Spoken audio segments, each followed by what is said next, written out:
Our core energy source will be oil and gas for some time in the future. To fuel our needs and to fuel our cars and to make sure that we're still moving and we have the energy in our houses, we're going to have to explore for this oil and do it as safely as we can. My name is Elizabeth Beal. I'm a geophysicist for Shell and I work in Houston. What a geophysicist does is we take some kind of sound source and we send that out using seismic impact sources or air guns, and we're able to record that sound and bring it back to our receivers. This is the same thing that a dolphin is doing with sonar or bats. It's the same kind of technology used in submarines, just maybe image the seafloor, but you're able to take images and see thousands of meters into the earth. Using that technology, we get this three-dimensional picture of all the geological layers in there. And we're also looking for fluid effects in there so that we can actually see the oil and anything that we're interested in finding to bring that oil up to the surface. So we're really at the beginning of the process to go and take a look inside the earth. Going on trips with my family to the west where you could actually see the layers of the earth lined up, Zion Park and the Grand Canyon especially. That kind of fascination is what kind of drives you, I think, into these careers. I think that anybody can do this job. If you want to do the science and if you want to find out things and you're curious about things, you have to have that solid technology, mathematics background behind you.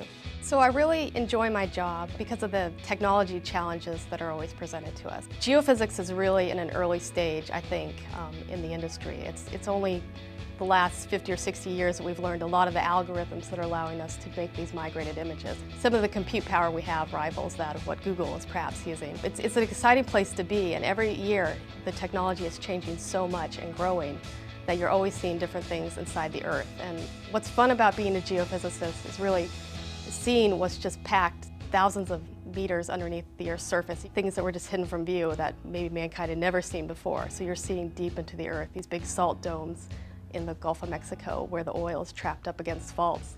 And that is just constantly fascinating to me. A four-year degree is pretty much required for engineering, but it is one of the degrees where you can take a four-year engineering degree and do very well with it. In fact, that is what I've done. This is the robotic arm that's actually holding the ROV. I'm a team lead of 18 geophysicists.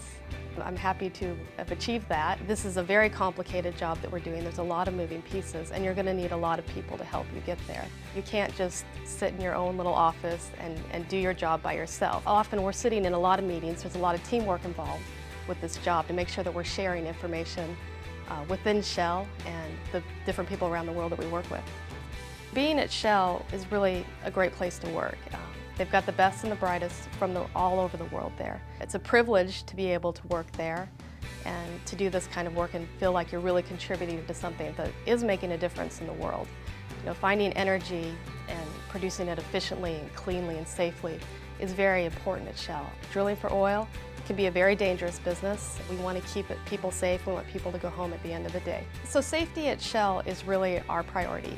And then also the technology base is really second to none. How much engineering and geophysics and geosciences works that is done there. It's a fascinating place to work. There's a lot of changes. You're working with people from all over the world, doing what we can to deliver the energy that the world needs.